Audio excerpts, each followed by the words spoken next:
Hello and welcome back to another exciting episode of the History of Godzilla. I'm Jim, this is Phil, Hello. and today we are covering the last three films in the Millenium series. So let's get into it, shall we, with Godzilla Cross Mechagodzilla. Godzilla.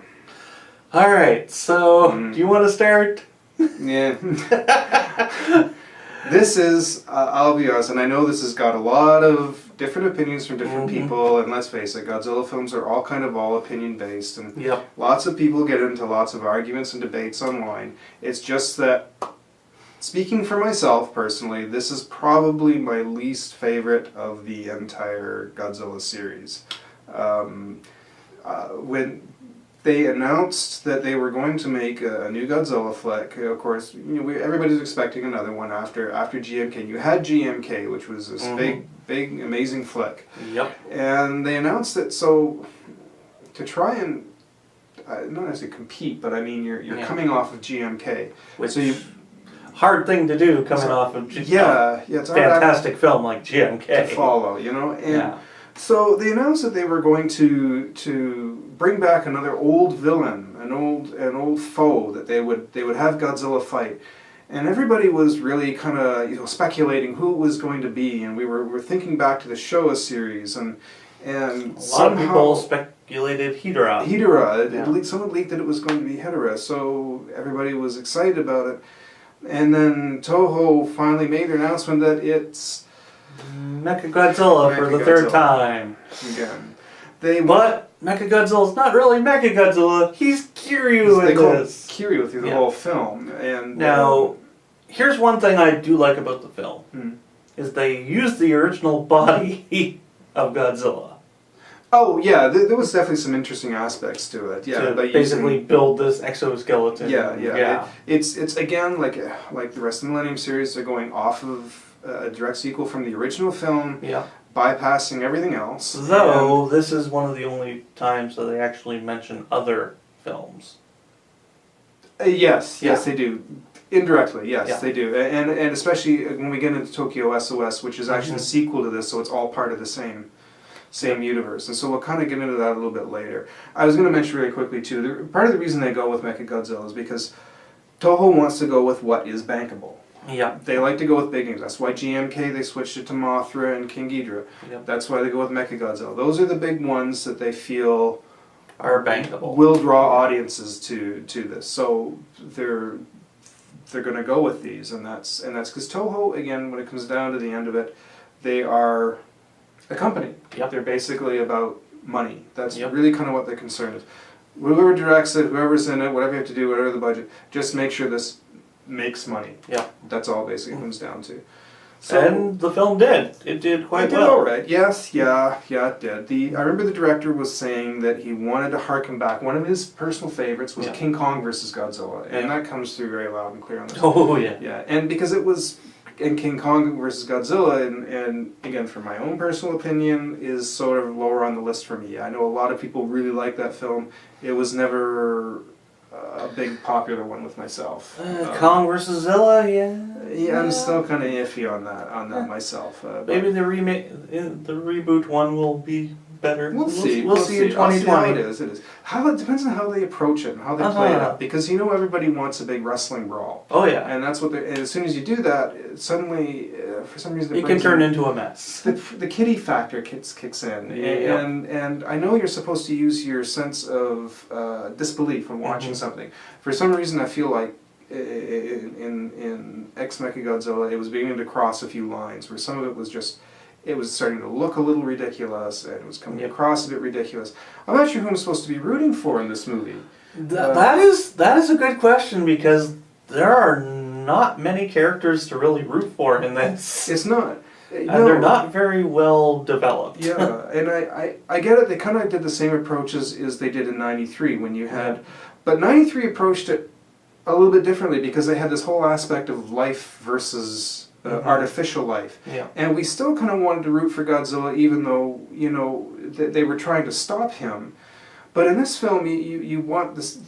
They didn't kind of approach it that way. They didn't touch on that, really. And it was kind of about the fact that they used the bone structure of the original Godzilla so that it would sink in with its DNA, and so it would be And of Godzilla course, against Godzilla. nothing can possibly go wrong with doing No, that. of course not. And again, that was actually a really interesting concept, and there's really Yeah. interesting shots where it zooms But into they the kind eye. of ruined it with a bunch of mistakes and Once it various got other things. into the battle sequences, some of Yeah. it just moved too fast. There's the sense of the weight and size of these things is gone. Yeah. The battle for a little while was And just this you can- awkward slapping. That And looked a ridiculous. lot of it, you can really tell they did not spend much time building the sets and. No, such, they didn't. you No, know. they didn't. It was very flat. Yeah, Yeah. you could tell there was a lot of budget cuts, and the CGI in some scenes was Yeah. low on par. I'll say this: the music, though, was the first time that the music for a Godzilla film was recorded out of country. Yeah, This was actually done by the Moscow International Symphonic yeah, Orchestra. which is interesting. So, and Yeah. that continues to be the trend going forward in the next two films with a lot of music from out of Japan Right. artists. So, Right, and well, in considering that the Tokyo SOS basically comes off, Right they after, are yeah. really actually kind of they should have just been together. as one large movie, and I got the feeling that's kind of what they wanted, but it would have been too long, so it just they kind of split them into two separate movies. And, Yeah. yeah, but I will say this: I mean, the first 20 minutes or so until it kind of gets into the battle is actually very, very good. There's some really good effect shots. The opening title sequence is fantastic.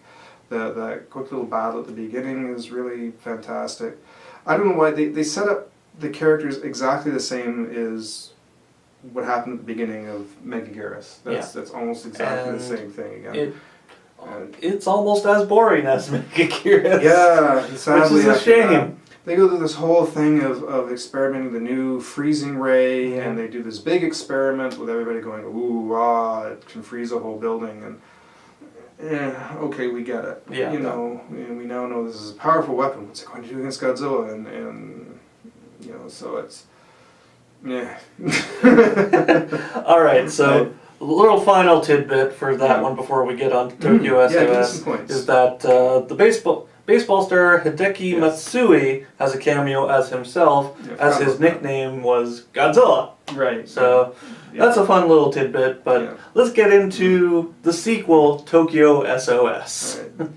Oh, if I can make one more point, actually, I almost completely forgot, is that it also was the first film to bring back Kumi Mizuno for a long time. Yeah. And she had only really done a handful of films since Gargantua. War of the Gargantua was her last kaiju film. So here she was, they brought her back for this, because she had really kind of laid low for quite a long time. She didn't want to do conventions, she didn't want to make appearances, she didn't want to talk about it. She'd only done just a few little, I think about maybe 5 films at the most, and they were bit parts. So this was kind of a big deal that she was now coming back to acting again, and she would reprise the role again for the following SOS. Yeah. So Tokyo SOS. All right, so to start off, there were 4 storylines commissioned for this film, but the director Tezuka thought they were all boring and wrote an outline himself, which was later approved. So, and unfortunately, his movie was also kind of boring. There was a lot of big pacing issues, actually. That I think it could have been a little bit better. I actually got to see this one at a limited theatrical view at the Toronto International Film Festival. I shot at the it was a library, one of the big libraries downtown, but it was the one that has the big cinema in it. So it was cool. It played to a packed house, and I mean, between the two, I prefer this one over X Mechagodzilla. Agreed. It's the monster scenes are actually a little bit better. They're better. They're visually more stunning, just simply for the fact Mothra looks great, and the flying scenes I think are just as effective as GMK. So Mothra looks fantastic, and it's almost worth it just to watch it for her scenes. But yeah, it still suffers from some scenes that look great and other scenes that just and also from incomplete. Character undevelopment, as it were. Yeah, to the point that you're kind of there's almost too many. I mean, Yeah. again, And there are quite a few characters in this film, but unfortunately, they just don't get the right amount of character development. No. Hiroshi Koizumi reprised his role from Mothra. So this is, in a sense, these Mechagodzilla movies are, in a sense, actually come off that universe as from the original Mothra movie. It's kind of funny because this is also comes off of the original Godzilla movie, 54. So they've kind of combined those two. And in the 60s, it was Mothra against Godzilla was kind of the culmination of adding those two that would continue that line. Yep. So this is, in a weird way, cutting that off at 1961, and now continuing that off from there. So it's a very strange timeline that they've got going. And basically, when this film starts, there's a giant dead monster on the beach. Now that was originally supposed to be Anguirus, but Toho nixed that, and it has too much of a fan following. And made it the lesser-known monster Kamibas. Kamibas, which is from Yog, Monster from Space, aka Space Amoeba. So he washes up, and it's actually an interesting little nod. A lot of people are excited about that. And there's actually now, a lot of people thought it was Gamera at first. Yes, I know. It's a big turtle, and not as many people are familiar with Yog. So if you don't know that film, you're gonna think, you probably immediately think, oh, it's a kind of a jab at Gamera, but it's. Oh, don't worry, that jab at Gamera is coming. That's coming up soon. We'll get that in the next review. So, yeah, I mean, all in all, I guess for your own personal, depends on your own personal taste. Again, I find I did enjoy it more than the. I will agree. It is a better film than X Mechagodzilla. But it still has some major issues. The pacing of the battle scene. While a lot of people really like the battle scenes, and I get it because there's a lot of interesting stuff going on. Well, they actually look like they actually spent some time doing the battle scenes. And it gets a bit silly in a couple of points, unfortunately. And also the pacing of it, because while Mothra and Godzilla are fighting, the two babies hatch and they come, and there's this time. It's supposed to be happening all overnight because it goes from sundown to sunrise, and yet happens within the course of the hour of this film, and it seems like it's shot in real time, sort of real time. So this apparently went for like 6 to 8 hours, apparently. How long was she flapping her wings for? So it just seemed to, like, sunrise, or wait a minute. So take it as you will. Again, the opening is fantastic. Mothra's appearance at the beginning is really amazing, actually. It's worth a watch, even just for that. So, for final little tidbit for that before we get into Final Wars, there is an after credits scene where director Masaki Tezuka has a cameo in a lab coat. Oh yes. As they're trying to build a new Godzilla. Yeah, and really quickly I want to add on to that. Again, that confused me because I don't understand then, is the original Godzilla, is the Godzilla they fought dead then? I mean, I guess they drilled a hole in his chest, spin him with webs, drag him to the bottom of the ocean, he's trapped down there with Mechagodzilla. Some people were saying, no, he's not, he's alive. Then they should cut to the fact they're going to make a new Godzilla because they have a G-cell. There was word that actually they wanted to do another sequel to that where he is still alive down in the ocean, and that he was going to fight another mutated version of himself from the cells. And that was actually where they were actually supposed to go with that, and that was, of course, completely nixed. Done away with. Yeah. As we go into the final film in the Millennium series, Godzilla Final Wars.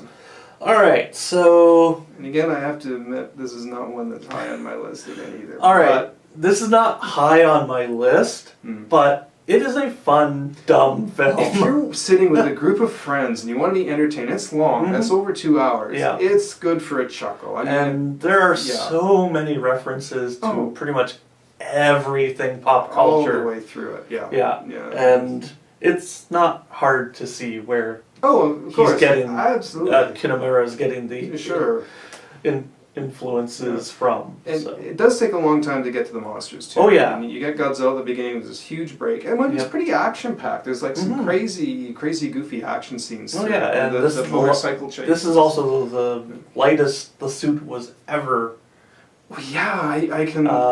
Apparently, it went from being 100 to 30. Mm-hmm. So he could literally move this and whatnot. Right, and what's interesting too is that also this was supposed to be back to 100 meters, or making him really super tall again. Yeah. But they made the suit, if you look at all the suits, they're like body tight suits. Yeah. The reason being is they wanted these to actually really have a lot of motion and fighting, and they needed them to be as tight fitting and form fitting as possible so that they could actually have these sort of wrestling brawls. Yeah, and boy did they ever. Yeah. Unfortunately, most of them only last about 60 seconds. Yeah, they're really quick.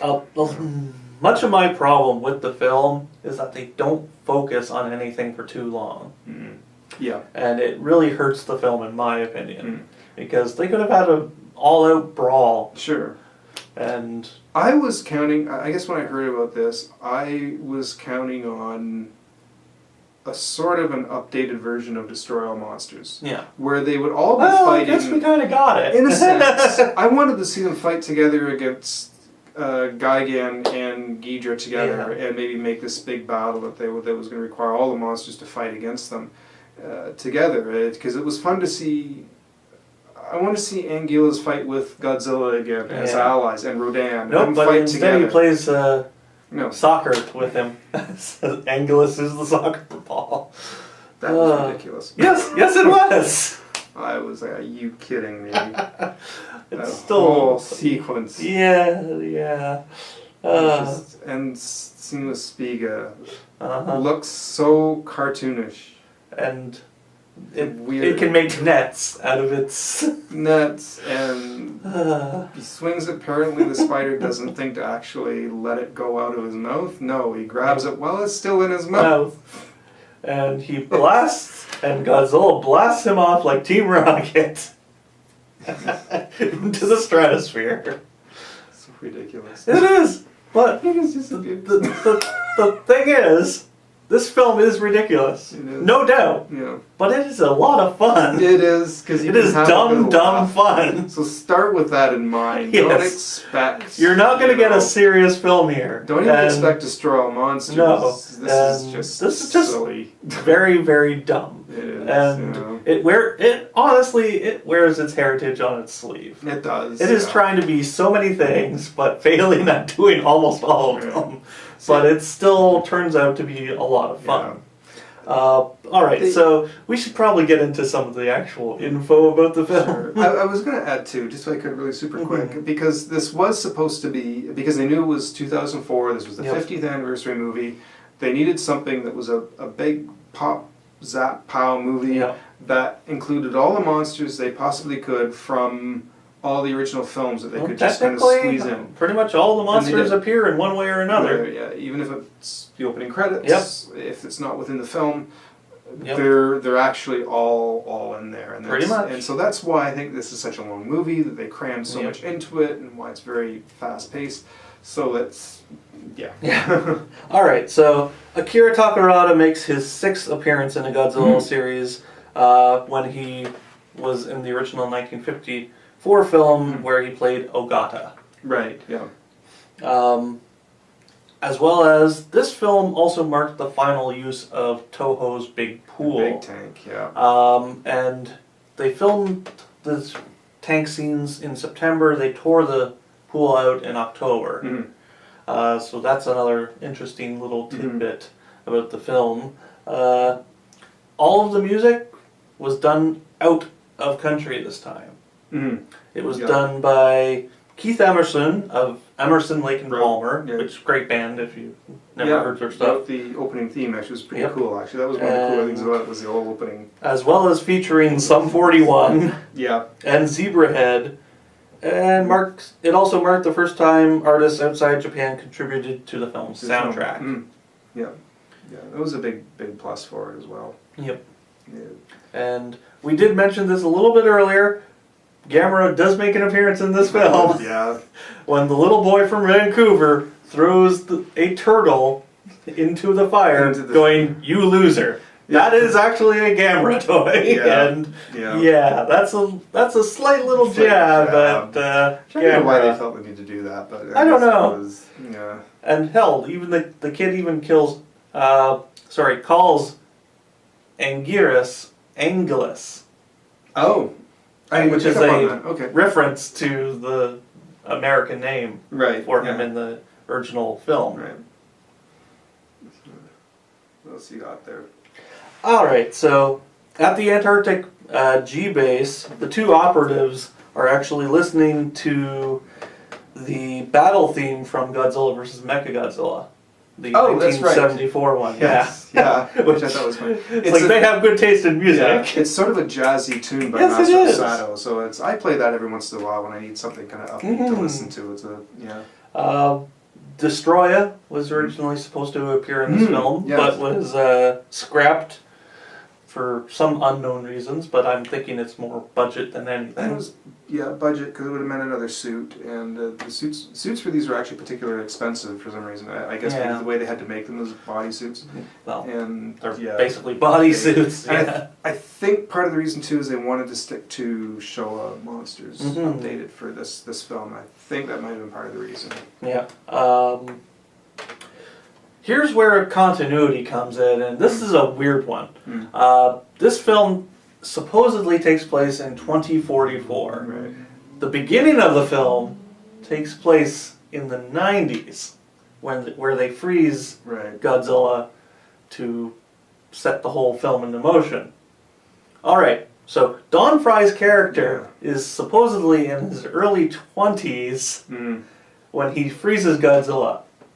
This is 50 years later. He should be in his 60s or 70s by then. Unless, technology was keeping people younger longer, I don't know, but that's, Then again, it is Don Fry, so Don Fry, maybe that mustache is keeping him alive. But honestly, when I found that out, I'm like, how does that work? Yeah. Because he's a kick-ass character in this, and he's a lot of fun. He's actually really cool in this. Yes. Yeah, and you could tell he was really enjoying the role. But I kind of liken him to a Muppet in this. Yeah. In that he emphasizes everything he says. Yeah. So, I got the impression he was given some quick acting lessons before he jumped in. Yeah, well, he's not an actor. No.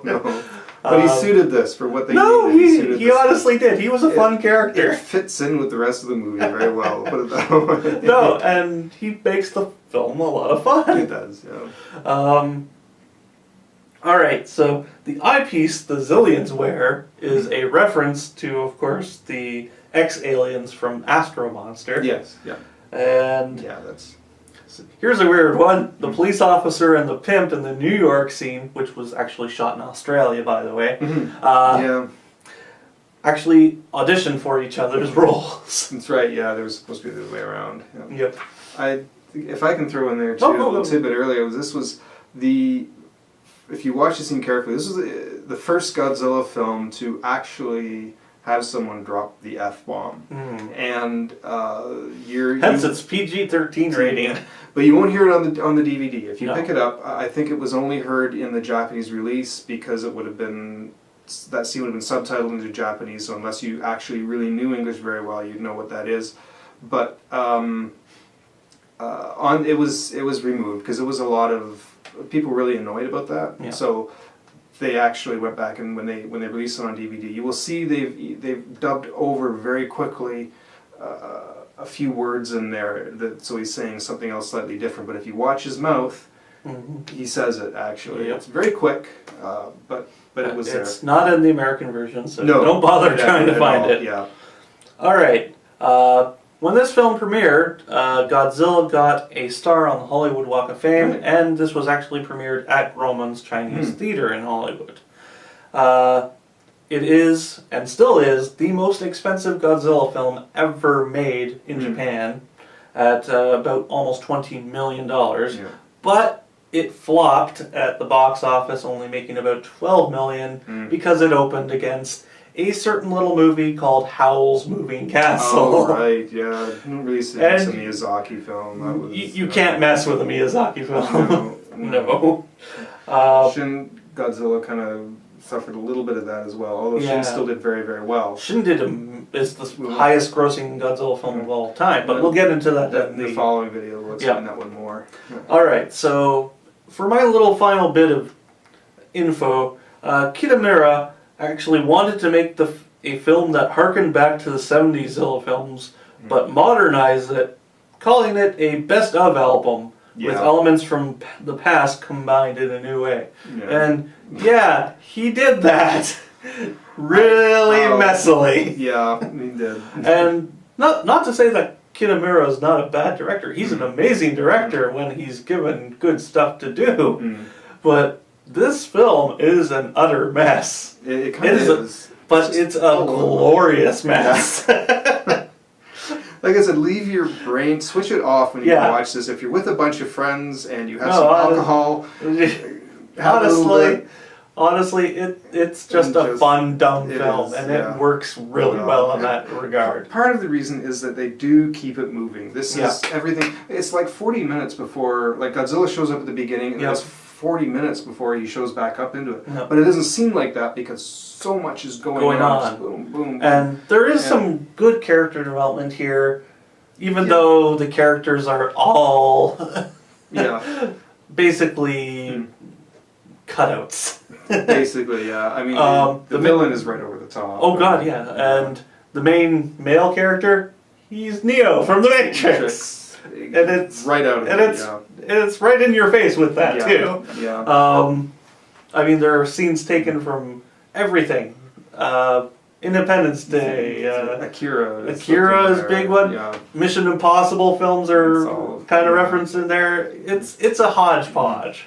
I have to mention, you can't, of course, talk about this without mentioning the fact that this is also the first time they had a battle between a suit-mation monster and a CGI monster, and of course because this is the first time that American Godzilla from 1998 appears in the Japanese films. I mean, it's poorly animated. It's almost cringeworthy, but you don't mind as much because, you know, and most people who've seen it know how that goes. Oh yeah, and in fact, Patrick Tatopoulos, who did the design, he was at the premiere at the Grauman's Chinese Theater, and he felt that a little off at first, but he did eventually say that he was actually honored to be in the...